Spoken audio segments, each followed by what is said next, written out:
उत्तराखंड देवभूमि राजा हरवित के जन्मस्थली से मैं दिनेश रावत आप सभी को पहला और प्रणाम। अभी इस वक्त मैं मौजूद हूं अपने ग्राम सभा पिनाकोट नैल में और आज ऐसे व्यक्ति से मुलाकात करने की कोशिश करूंगा। कुछ लोग ऐसे होते हैं हमारे क्षेत्र में, हमारे गांव में, कि कुछ फ्रंट एंड बन करके काम करते हैं। कुछ लोग ऐसे होते हैं जो आपको अक्सर दिखाई तो नहीं देते, लेकिन बैकएंड में इतना बेहतरीन काम करते हैं कि अक्सर लोग, जानने वाले, पहचानने वाले, उनकी लोग अक्सर तारीफ करते हैं।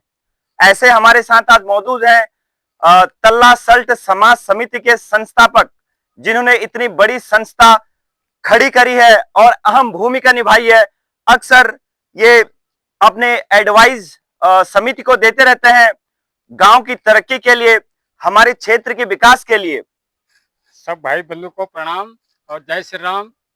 मैं जोगा सिंह, तलाशल समाज समिति संस्थापक तो नहीं हूँ। एक सोच थी कि हम भी कुछ करें समाज हित में, तो ये हमने सोच रखी और इस काम को सकारात्मक रूप जो दिया है सभी लोगों ने दिया है, चाहे वो प्रत्यक्ष रूप से हो, अप्रत्यक्ष रूप से हो।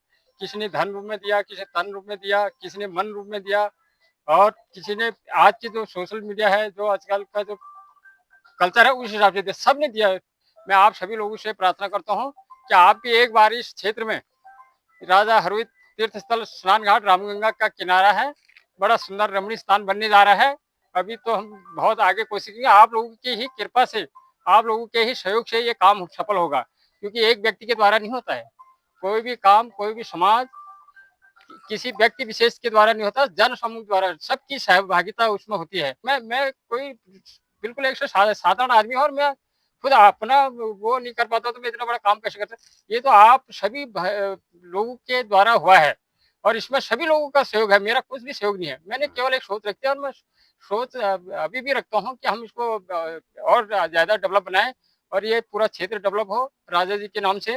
मैं तो हमेशा सोचता हूँ कि जिस हिसाब का आज का जनरेशन है, उस जनरेशन के हिसाब से मैं राजनीति के अंदर फिट नहीं हूँ। मैं समझ रखता हूँ कि मेरे क्षेत्र में ये काम होना चाहिए, वो होने चाहिए, लेकिन जिस हिसाब का जनरेशन है और ये सोशल मीडिया का वर्क वो है, उस हिसाब से कोई पढ़ा लिखा बंदा हमारे पास आए, क्योंकि इसमें एक प्रतिनिधित्व करना ही नहीं कि अगर मैं गाँव उसमें विकास भी हो, अच्छा बंदा आए तो अच्छा नाम भी गाँव का होता है।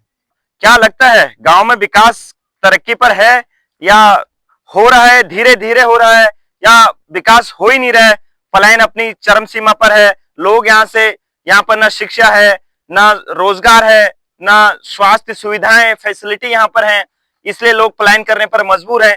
क्या लगता है आने वाला टाइम हमारा होगा, हमारे पहाड़ का होगा? लेकिन विकास कछुए की चाल पे हो रहा है, लेकिन धीरे धीरे हम विकास की ओर अग्रसर हो रहे हैं।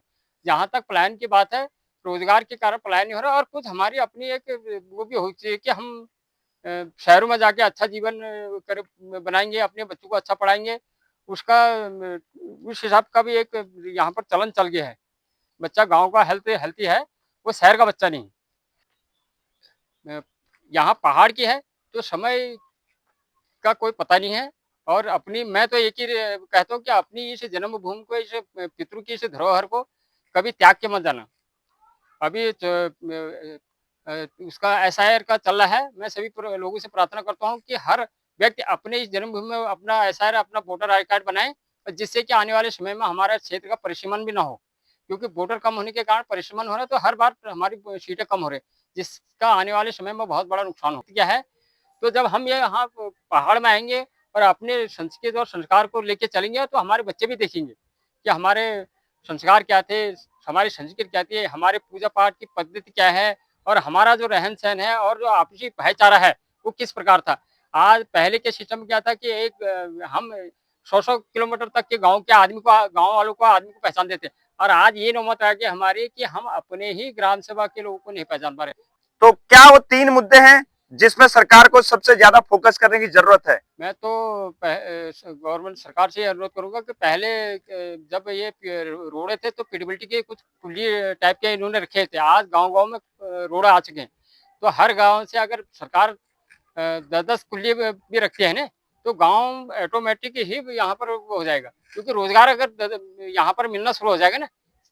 आज सरकार ने यहाँ पर संसाधन कर दिए हैं, तो यहाँ पर अगर रोजगार देते हैं, जैसे पीडब्ल्यूडी के अंदर है या पेयजल योजना के अंदर है या फिर ये जो वन विभाग जो अभी फॉरेस्ट लगे हुए हैं, वन विभाग में भी अगर ये रखे बंदों को, भले ही उनका 10-12 हज़ार की तनख्वाह सैलरी दे, लेकिन इसमें क्या है कि सारे हर गांव से अगर 10-10-15 लोगों को अगर रोजगार मिल जाता है तो गांव का पलायन ऑटोमेटिक खत्म हो जाए। कैंडिडेट को के हिसाब से वोट देंगे या फिर पार्टी को चुनेंगे पहले? देखो, दो प्रकार के लोग हैं इसमें। एक तो जो राष्ट्र लेवल का कैंडिडेट है या वोटर हैं, वो तो राष्ट्र लेवल पर चलते हैं, हमें राष्ट्र का। कुछ ऐसे होते हैं जो समय के अनुसार क्या समय देखते हैं और स्थिति को देखते हैं। तो ये मैं कहा नहीं जा सकता कि 2027 में क्या होगा, ये जनता पर डिपेंड करती है, उस पर जनता पर निर्भर है और जनता